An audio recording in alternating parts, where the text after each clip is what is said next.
Diane Abbott isn't out of the headlines, of course, because it dominated PMQs today.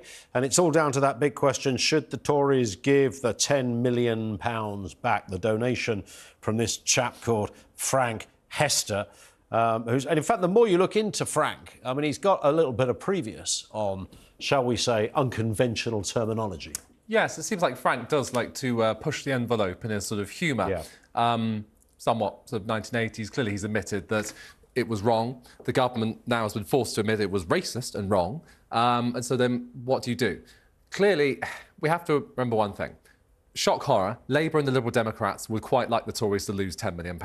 They would quite like to bankrupt their opponents if they could. Almost a third of what they're allowed to raise for an election campaign. Completely. And so then the PM was right to point out, though, that if you go through the list of every other sort of supporter and acolyte of all sort of sides, they had this particular rant at Keir Starmer about how, we must remember Angela Rayner calling people scum and all the rest of it, and, what about sort of these people, these Jeremy Corbyn, trying to make him Prime Minister and all these sort of things. So if you go, I think it's this thing where, at the moment, the only sensitive bit, really, is whether the Tories then do feel they need to hand back that money.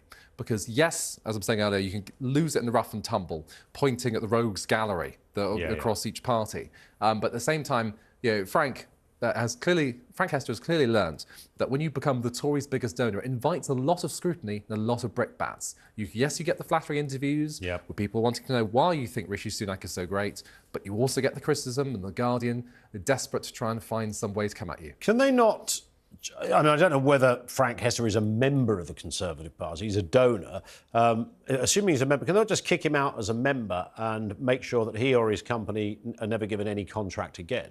Can they do that? Because he strikes me, this guy, because, I mean, what he said was, as everybody, I think, now agrees, yesterday quite a lot of ministers didn't want to say it out loud, and then the Prime Minister's office said, Rishi Sunak thinks it's racist, and Kemi Badenoch had said it's racist, and, looks like a duck, sounds like a duck, and all the rest of it. He had some curious defences over this, but he strikes me as sort of a bit of a Boris character in some respects, in that there is a contingent of, and they're mostly sort of 50-year-old white blokes who, because they don't ever see or experience racism, they kind of think it almost doesn't exist. So by making jokes or saying silly stuff is fine because they're not a racist, so they can get away with saying it. Now, that doesn't really work, but that's the only way I've ever been able to try and get into the nuts and bolts of the psychology of these people. Is that, really? I think it's David Brent has a lot to answer for. It's Brentian in that respect. It's they think, well, what's the big deal? I'm not a racist, so I can say it. You're can't. Owning racism to make a point. Correct. All of that. Yeah. And this is the thing. There's a subtle tension here where he's made clear he doesn't believe the remarks are racist, but he just apologised for them. The government now has been forced. Kemi Badenoch led the way in saying they were.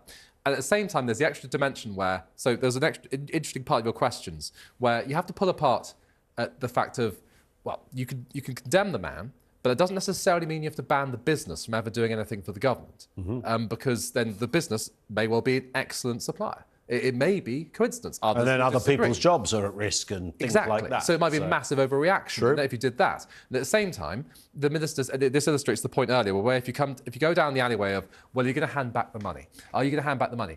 Then what more do? You have to ban the man, you may have to victimise him, you have to cancel him and all the rest of it. And at the same time, the longer ministers have to talk about this and try and... Initially, round one of this, and when they were going around talkTV this morning, was utterly embarrassing for them, because then they have to say, well, would you take 10 million more from him? Well, as long as he's no longer a racist, as long as he continues to not be chronic, racist. Isn't it? And then, of course, Diane Abbott herself, who's suspended because of accusations of racism. Is there a pecking order? Is there a grey... Look, I don't think Diane Abbott is a racist. What she might have said could be racist.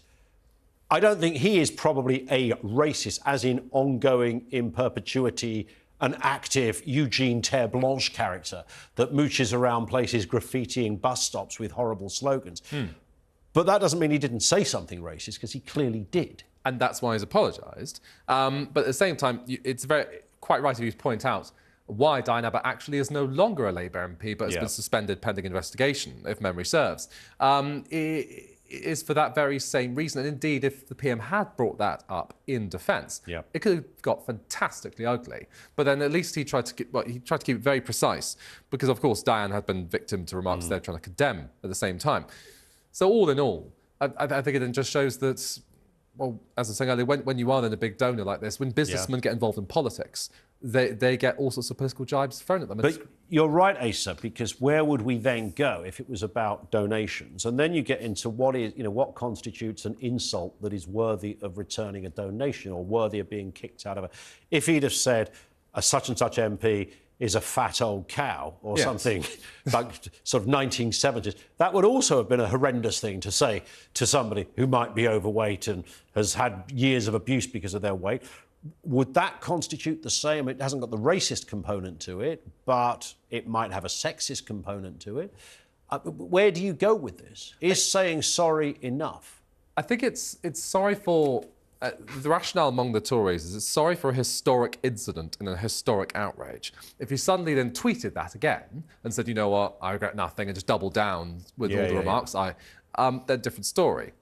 At the same time, I think the line tends to be, because you don't want to try and draw a hierarchy, a league table of offence, of crime, of outrages, and where does racism versus sexism rank? That gets very invidious, and there's a mugs game. Instead, I think it's if you've broken the law. That's previous examples have showed that's when parties get pressure to hand back the money. Because anything else, I mean, they may well have spent it by now. They may have all sorts of budgets. But, I mean, he has been reported to the police as well for this, so I wouldn't imagine it's going to go anywhere. These comments were made in 2019, apart from anything else. He's bound to claim, as we said yesterday, a defence of context. That's likely to be what he says. He's also got very expensive lawyers. And I'd imagine he's got the best that money can buy in that respect.